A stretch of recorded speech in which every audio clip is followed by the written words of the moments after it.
والسلام على رسول الله. ازيكم يا حبايبي؟ عاملين ايه؟ يا رب تكونوا بخير وصحه وسعاده وهنا. طبعا كل سنه وانتم طيبين. السنه جاي كل ام طبعا اكيد في الظروف اللي احنا فيها او قبل الظروف عايزه تفرح ولادها بقى وتعمل لهم حاجه حلوه. فطبعا هتقول لك منين والظروف والدنيا صح، الله يكون في عون كل واحد يعني بامان. بس طبعا مش هتعدي عليكي السنه كده وانت ايه يعني كسر نفس عيالك ومش عايزه تعملي لهم حاجه على قد الايد. هعمل لكم النهارده الجاتوه الاقتصادي باقل التكاليف وجميل جدا وموفر. مش عايزه اشكر لكم فيه كتير.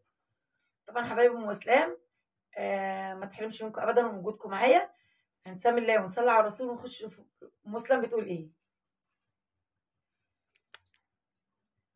بصوا حبايب قلبي، انا هنا بتعامل بالكوبايه الستانلس دي. انا بحب اعمل بالكوبايه الستانلس دي.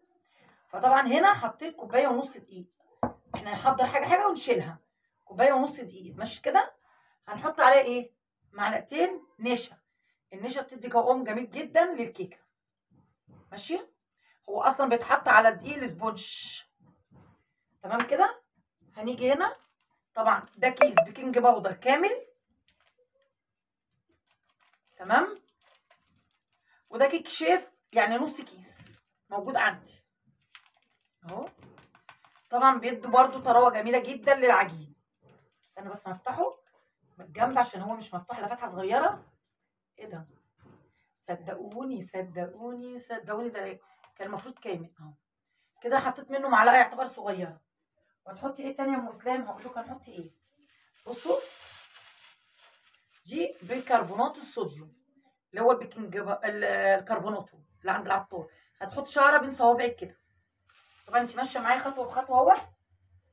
عندي الملح اهو برضو بين صوابعك، شعره بسيطه جدا جدا جدا. طبعا اهو.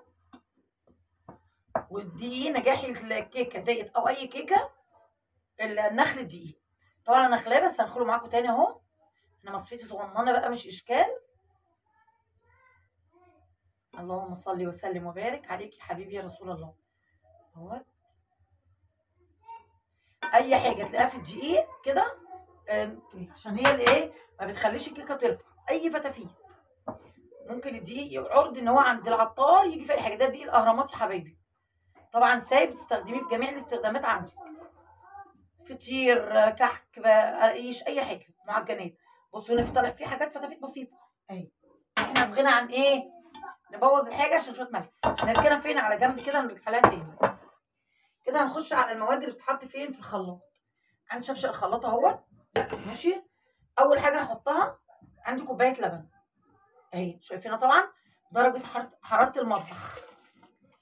بنفس الكوبايه اهي حاطه ايه؟ السكر. ماشي. انا مش هكتر سكر طبعا عشان نحط كريمه ونحط حاجات تانية يعني مش عايزينها تبقى معسله قوي قوي. خاطر الخلاط كان في ايدي صح؟ حد شافه يا ولاد؟ اهو. طبعا هقول لكم حاجه. وهنحط الكاكاو. في ناس عشان ايه نبقى صراحه مع بعضينا، او في حد بيحط الزيت مع الحاجات دي كلها في الخليط. طبعا كلكم عارفين ومتاكدين ان الزيت بيتقل الخليط. هيبقى السكر لسه بيقرش. ده هنحط معلقتين كاكاو مليانين كده، معلقتين هرمين. طبعا انا مش هحط معاكم الزيت دلوقتي. انا نفس الكوبايه اهي هعير بيها زيت، بس انا مش هحط الزيت الا لما اطحن السكر جامد جدا جدا. وخليني هنا هنحط ايه؟ الفانيليا دي هنخليها مع البيض. ماشي كده حبايبي. حطيتها على الخلاط اهو. يعني هطحن وارجع لكم تاني. بصوا حبايب قلبي احنا كده طحنا. هننزل بالزيت حبه حبه. طبعا انا جايبه زيت نضيف، ما ينفعش زيت تومين او زيت اي زيت ليه كنه عشان ما يبوظلكيش الكيكه. ماشي. استحملوا بقى صوت الخلاط لان انا ما بعرفش اكتمه. بصوا حبايب قلبي انا ايه هشغله. بصوا معايا هنا.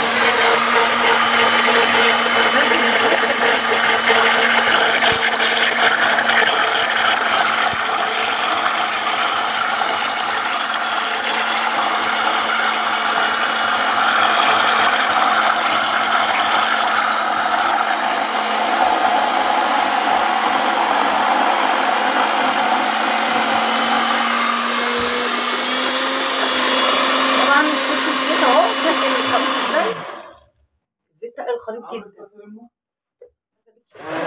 الخليط جدا. فانا هحركه بالسباتيولا عشان نجيب ايه؟ بتاعت فوق. عرفتوا ليه احنا ما بنحطش الكاكاو والزيت من الاول؟ لسبب ان بيتقل وبعد كده ما بنعرفش ان كان السكر ناعم او لا. كده انا متاكده جدا جدا ان السكر بتاعي ناعم. هكمل برده بقى الزيت، انا حركته كده بالسباتيولا عشان ما يبقاش تقيل على الخلاط ويبوظ لي الخلاط. مش حبايب قلبي اهو.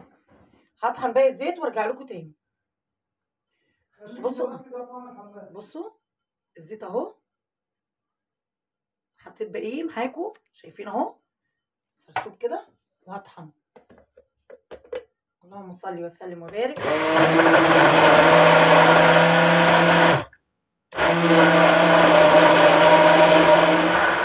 اهو الخليط بصوا هنحط في كوبايه واحده مطرح الزيت. ماشي، انا بستغل الكوبايات اللي ايه اللي انا مستعملاها عشان ما اعملش مواعين. دي الكوبايه اللي مطرح الزيت هنفضي فيها حبه من الخليط دوت اللي هنزوق بيه. طبعا هتنيه في التلاجة شويه لحد ما تخلص العجينه. اهو انا مش هامله الكوبايه كلها، مش هاخد الكوبايه كلها، يعني كوبايه الا حبه عشان ايه احنا لسه هنحط كريم جانتيه والكلام ده اهي. لان الكوبايه دي حجمها كبير مش عايزه املاها، هشيلها في التلاجة والله قلبي. هنحط ايه بعدهم؟ اهو عندي 3 بيضات بدرجه حراره المطبخ اهوت. هنحط الفانيليا ماشي كده. هضرب شويه وارجع لكم تاني عشان نقول نحط ايه مع بعض تاني. بصوا حبايب قلبي ميه مغليه اهي، ميه مغليه مسلمه على لبن او ميه مغليه مع اللبن. بصوا ايه انا حطيتها مطرح كوبايه اللبن، دي كوبايه الا ربع ميه مغليه. هنضرب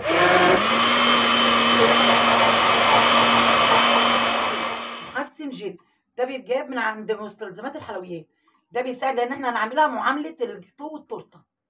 طبعا لما نزود معلقه زي دي مش عويصه يعني. وهنحط معاها ايه؟ بصوا ربع معلقه ربع كوبايه خل. كل دي مواد رافعه بتعمل كانها فرخه وبانيه. خلاط ماشي كده. بصوا هنسمي الله ونصلي على الرسول وننزل كده حبه حبه واحنا بنقلب. انا عايزه اقرب لكم عشان تيجوا تشوفوا هنا في طبعا انتوا اساتذه واحسن من اي حد، بس برضو احنا ايه زي ما فهمتكم احنا بنعرف بعضينا او بمعنى اصح بعرف اللي مش عارف. اللهم صل وسلم وبارك على سيدنا محمد. كده باخد من تحت لفوق كده اهوت زي ما احنا قلنا بنعملها يعني ايه زي نظام الكيكه الاسفنجيه كده، بس اقتصاديه عشان الظروف اللي احنا فيها. بس الاحسن والاحسن تستعملي، استنى بس ما انزل اللي في الشفشه، تجيبي كاكاو اسباني. طبعا انا بعت بنت ابني جابته فجابت لي كاكاو عادي كده او مش عارفه اصلا نوعيته ايه، مش حلو خالص خالص خالص يعني بالعربي. بس يلا بقى مش اشكال، دي غلطتي انا. المفروض انا ما اكون ناويه اعمل حاجه اكون محضره حاجتي بنفسي، عشان دول اطفال مش هيعرفوا يعملوا حاجه. يا حبايب قلبي اللهم صل وسلم وبارك على سيدنا محمد. والكربوناتو خلي بالكم برضو ماده رافعه مع الخل مع الكلام ده بتثبت نجاح العجينه جدا جدا جدا وبتخليها هشه وطريه بطريقه جميله يعني. بصوا كده اللهم صل وسلم وبارك على سيدنا محمد. هنخش هنعمل ايه بقى؟ استنى ننضف ديت وهنبتدي على طول بايه؟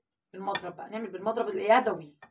ما عندكيش حجه ما تقوليش ما عنديش مضرب ما عنديش مضرب كهربائي. احنا مش هنعمل حاجه بمضرب كهربائي، هنعمل بمضرب يدوي. يعني انت المضرب اليدوي فين؟ بسم الله الرحمن الرحيم. اللهم صل وسلم وبارك على سيدنا محمد. اللهم صل وسلم. تاخدي الجناب، تاخدي الحواف بتاعتها كده عشان ميبقاش فيها حاجه مركونه من الجنب كده ولا دقيق، تيجي تفضي تفوجئ ان في دقيق بقى. اهو بسم الله الرحمن الرحيم. اللهم صل وسلم وبارك على سيدنا محمد. اللهم صل وسلم. بصوا قوامها جميل جدا مش هيحتاج اي حاجه.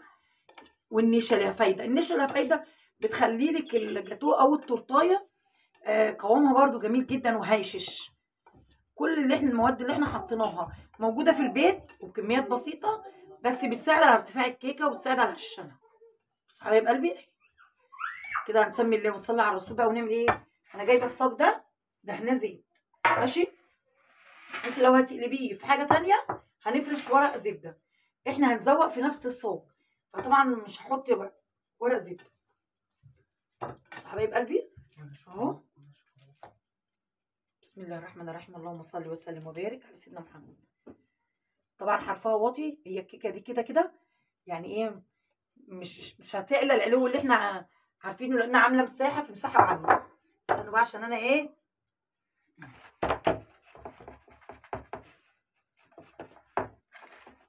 نفضي في الاماكن ديت. طبعا انت عايز تلحس الكيكه، دي كيكه بالشوكولاته. مفيش شوكولاته.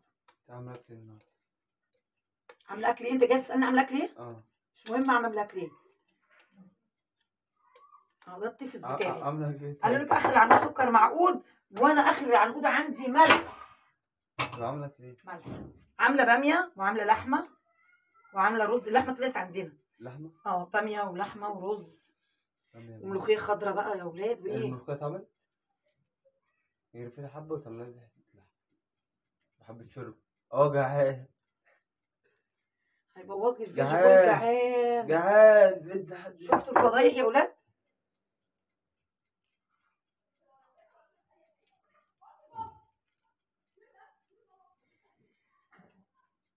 انا كنت بحاول افصل الفيديو عشان الصوت، معلش بقى معرفتش.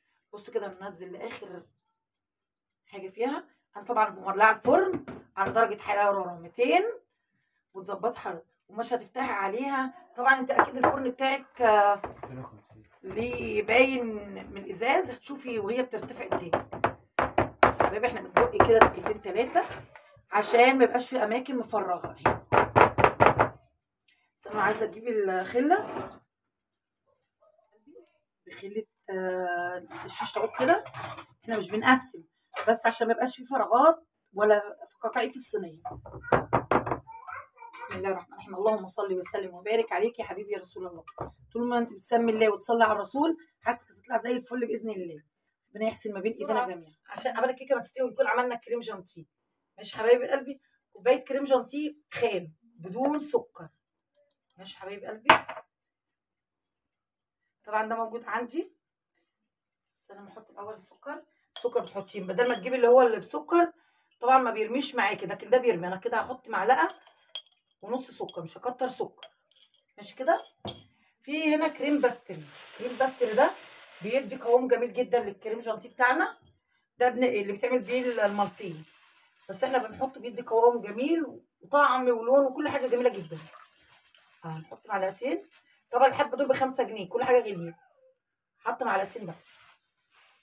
ماشي. هنا عندي ميه متلجه اهي. طبعا هنحط نص كوبايه بس، ما تحطيش كوبايه عشان ما يطلعش ايه خفيفه منك وترجعي تعوزي مثلا كريم جانتيه ولا حاجه. لما تعوزي ميه او لبن احسن ما تعوزي كريم جانتيه وتبوظي الدنيا. اهو احنا حطينا ميه اهي عشان ما يطربش عليك كده ويطلع يبهدلك الدنيا. هتقلبيه الاول كده. اللهم صل وسلم وبارك عليك يا حبيبي يا رسول الله. كده مش هيطلع ترابتي او دخانه الكريم جانتيه ويبهدلك المطبخ. هنا قدامك لو عوزتي كريم جانتيه، لو عوزتي ميه حطي براحتك، لكن هتجيبي منين كريم جانتيه لو عوزتي. اللهم صل وسلم وبارك على سيدنا محمد. شوفي الكريم باستري بيعمل ايه، خليها عملت سمك ازاي. احنا هنحتاج ميه لسه، شايفينها كده ازاي. ايوه. اللهم صل وسلم وبارك على سيدنا محمد. وتقلها ما تمشيش في المضرب. هنا هحط ربع كوبايه ميه تاني قدامكم اهي. بصوا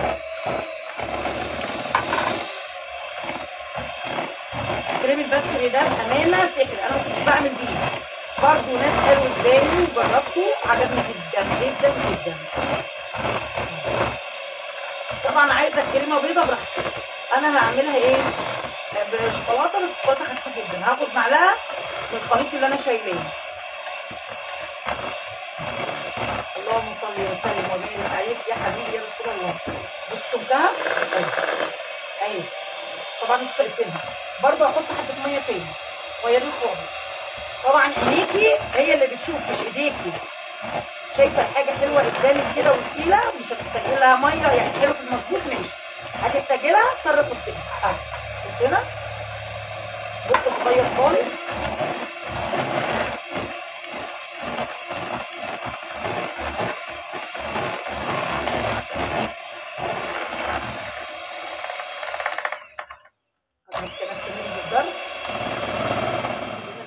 دي الشوكولاته اللي انا شايلاها، هحط منها معلقه هنا على الكريم جانتيه وهنضرب ونشوف النتيجه ايه.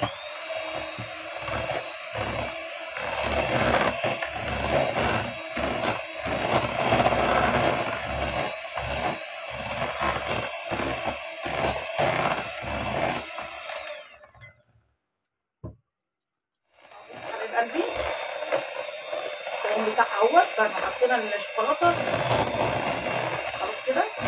هنسيبها بقى في التلاجة لحد الكيكه ما تستوي، وهنطلع مع بعض نبتدي ايه الكيكه وهي بتبرد واحنا بنسقيها مع بعض خطوه بخطوه، ما نستعجلش. هنسيب الكريمه كده ونبص على الكيكه ونجيب. قلبي الكيكه طلعت اهيت من الفرن زي الفل اهي، طريه وجميله.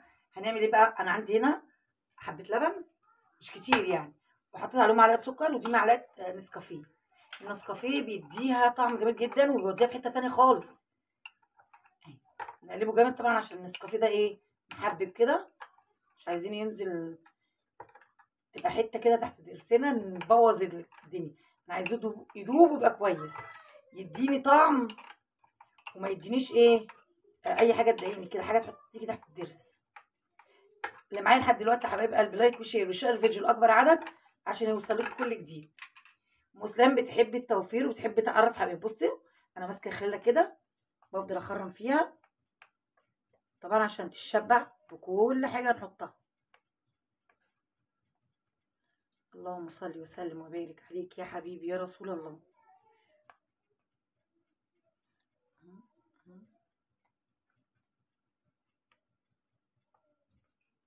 خرمناها زي الفل زي الفل. هنيجي كده نسقيها بقى. هي صراحه مش محتاجه، بس ايه لازم نديها البرستيج بتاعها ونقدرها ونعملها معامله التورته او الجاتو اللي بيجيبوه من بره، مش هنستهتر بيها يعني ونقول عشان كيكه اقتصاديه ما نديهاش حقها، تاخد حقها واحنا ناخد حقنا. اللهم صل وسلم وبارك عليك يا حبيبي يا رسول الله. طبعا اهو طبعا ما بنسقيهاش الا بعد ما تبرد، خلي بالكم. تمام تمام تمام تمام تمام اهو. هنسيبها بقى طبعا 5 دقايق كده تتشرب، وهنيجي نحط عليها الكريم جانتيه. طبعا ندي الحاجه وقتها عشان ما تستعجليش على الحاجه وبعد كده تبوظ منك. تتشرب حلو ونعمل الكريم جانتيه مع بعض. حبايبي الكريم جانتيه اهو بعدين كيس تلاجة عادي، ما عندكيش كيس حلواني كيس تلاجة عادي واللي بنحط في الحاجه في التلاجة اهو.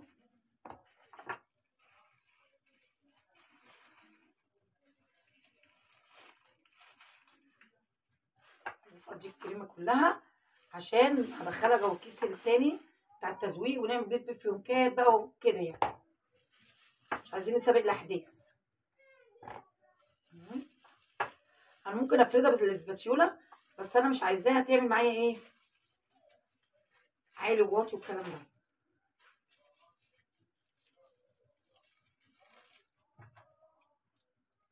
طبعا بنقص بوز الكيس كده، بصوا يعني انا بقص البوز بتاع الكيس بس اهو. بصوا استنوا عشان انا ايه انتوا مش شايفين ايديا اهو. الكيس اهو بقص البوز بتاعه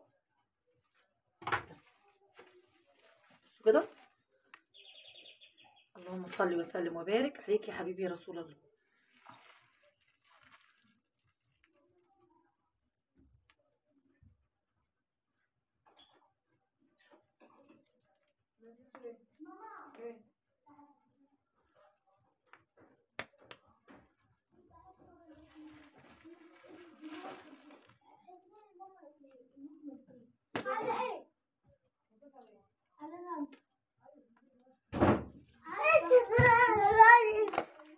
مش هيعرفوا يقولوا لايك. استني يا اوشا.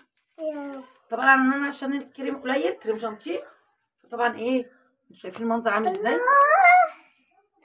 هشتري وحشتني وحشتني ايه؟ احنا هنعمل الاسباتيولا بقى. حطي كله. حط كله. مش عايزة امسح. طب استني بس عشان ايه؟ نفرد عندي الاسباتيولا. 11 أول. عندي 11 دول. ماشي استنى عشان نفرد بقى. انت حبيبتي انت سكر عليا. انا سكره وعينيكي؟ اه. يا خلاص ايه الجمال ده كل ده عشان الجاتوه؟ اه. سكره وعينيكي عشان الجاتوه؟ ايوه كده. وانت حبيبتي سكرتي. بوم. انت سكرتي وجميله. هتعمل التورته دي. كبار التورته. اهو حطينا الكيكه كلها. اه. عند السحرة.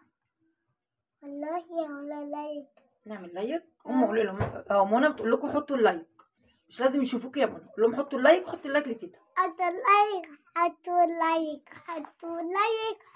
لايك. اهي بنسوي اهي. حطوا. مش عايزين حته في الكيكه باينه. هناخدها. طبعا احنا متفقين ان دي اقتصاديه، مش عايزين نزود خامات ونزود حاجات، يبقى احنا كده ما عملناش حاجه، هنشتريها من بره احسن. طبعا انا ما عنديش معدات الكيكه، بس انا ايه هظبطها لكم جميله بكارت كده جميل. حلو. انا يهمني رايك يا وش. خلي دي ايه حلو كده اهي. هنبل الاسباتيولا ميه سخنه ونعمل بيها، هتسوي معايا اكتر.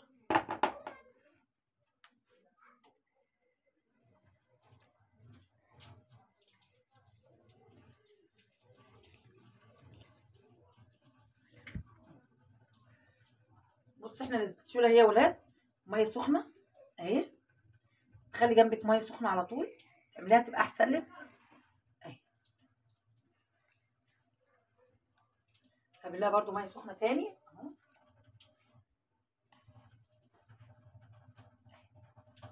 طبعا العنب في التلاجة، مش هينفع نحط الكريمه دلوقتي لما تسقع شويه، اي نص ساعه بالكتير عشان احنا في جو شتاء.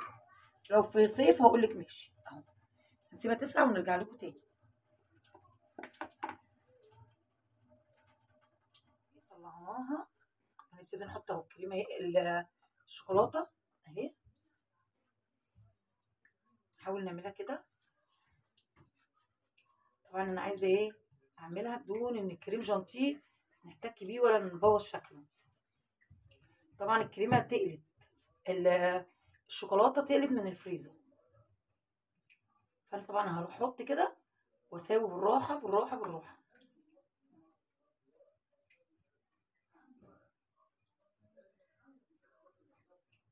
اللهم صل وسلم وبارك عليك يا حبيبي يا رسول الله. حبيب قلبي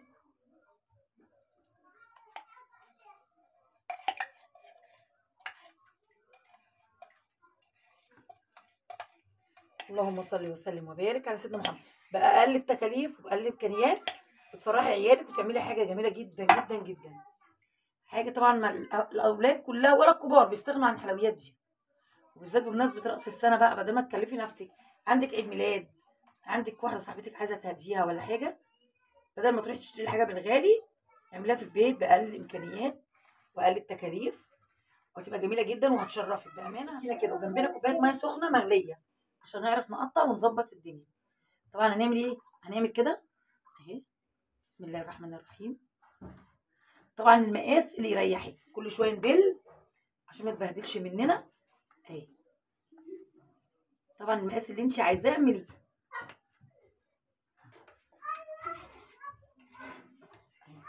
برضه هي مبلوله، بس احنا بننزل من بواقي الشوكولاته ديت عشان ما نبهدلش الدنيا. بسم الله الرحمن الرحيم. اللهم صل وسلم وبارك على سيدنا محمد اهي.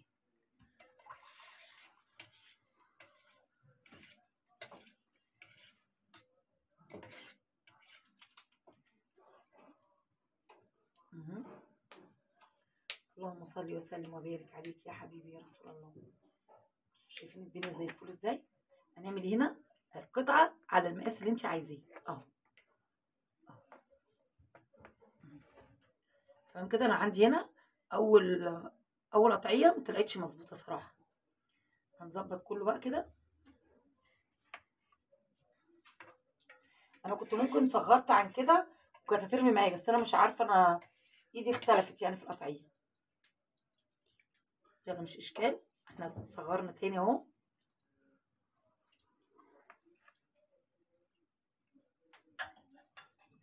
انا عندي شويه كريم جانتي كده، هنعمل بيهم وردات صغننه كده.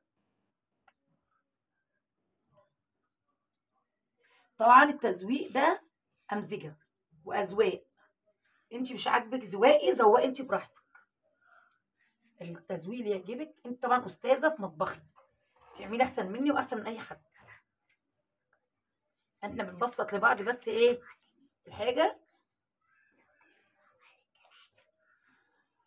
طبعا انا عامله ايه قطع، انا مش مسويه القطع كلها لسبب، عامله الاطفال لاحفادي، بس انا بوريكي بس تعملي ايه، لكن انا عامله طلبي، انا الطلب اللي انا عايزاه في بيتي. طبعا انت اللي هتاكلي، محدش هياكل معاكي.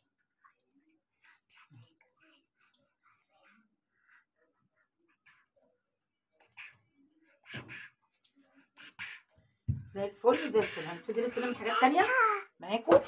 بصوا هنا انا معايا كريز، قطع كريز طبعا انتوا شايفينها اهي، فبحط كده، هعمل بكريز وهعمل بشوكولاته، يعني هنزين كده اهو. بصوا الشوكولاته دي بتتباع كده صغننه كده جميله اهي. استنى ما نحطها، احنا بنحطها قدام الدايره، قدام الكريم جانتيه الوردات اللي احنا عاملينها كده، تدي منظر، مش لازم في جواها. شبه الجاتوه، شبه الجاتوه. تحية تيتا. اه شبه الجاتوه يا اوشا، حلوة أوي. حلوه قوي قوي. ممكن تعملي تورتة؟ بصوا يا حبايبي انا هنا بشرب شوكولاته، تيتا. بصوا هنا هنا برضو حاطه شوكولاته اهو. طبعا هنا في برمسيه، اعملي بالبرمسيه انت عايزه بقى اللي يعجبك. طبعا انا مش هكتر بالبرمسيه لاننا مش كلنا بنحب البرمسيه اهي اهي. اعمل بالشوكولاته لان حفيدتي جنبي بتقول لي انا عايزه بالشوكولاته، انا ما اقدرش ازعلها طبعا، انا عاملاها عشانهم هم، يبقى لازم اعمل ايه الحاجه اللي تفرحهم. حكرت ايه يا منى، حكرت ايه؟ حاجة حلوة. طب اوعي لا توقعي الصينيه واعمل لك انا حلوة حكره. أوي. أنا قلبت مش ما عملتش كده. بس طبعا حلوة يا جدعان، حلوة يا جدعان. حلوه يا جدعان، حلوه يا جدعان. حلوة يا يلا ماما. اعملوا لايك بقى للتيتا، اعملوا لايك لايك لايك. لايك لايك لايك. بصوا بابسط الامكانيات اهي والتكاليف عملنا حاجات بسيطه. طبعا الكريزه قطعتها 4 قطعات، عايزه تدوقي ما خلاص هدوقك. بصوا الكريزه اهو مقطعاه صغير، هو يا دوبك يعني اللون الاحمر، خلي بالكم بيظهر الحاجه قوي قوي يعني، حلوة أوي. بيديها انتعاش غريب. واحنا ملناش في الكريز قوي يا جماعة. كده كده هيشيلوه ويرموه، فانا قلت بس ايه يعني شوف كيخ يا منى. حيوانة. احفادي بقى فرحتي بيهم وهم مستنيين لقاء الجاتوه ده، حاجه يعني مفرحاني ومفرحه قلبي قوي.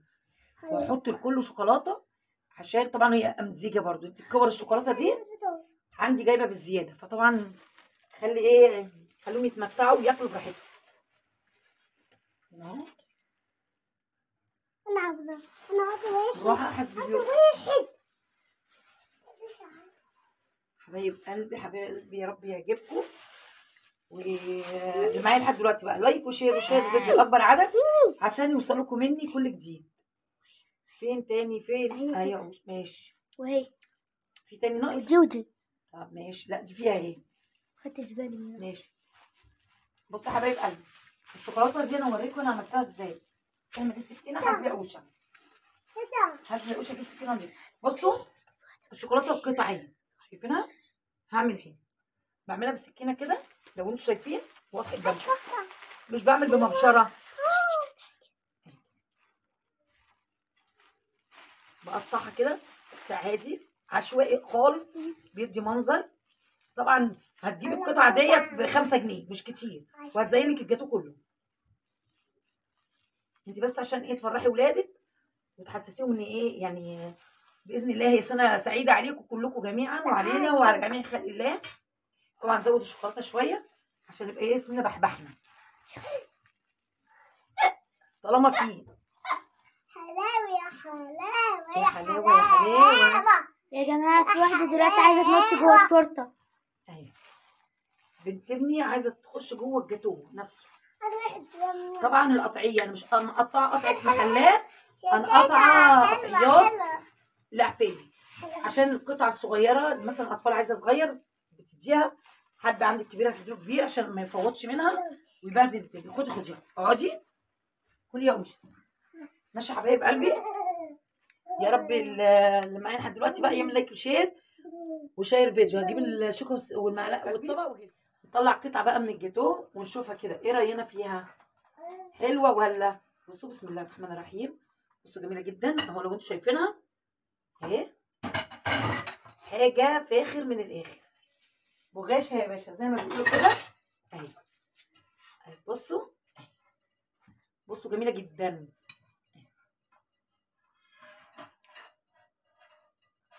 اقتصاديه وبأقل تكاليف وحاجه جميله جدا اهي.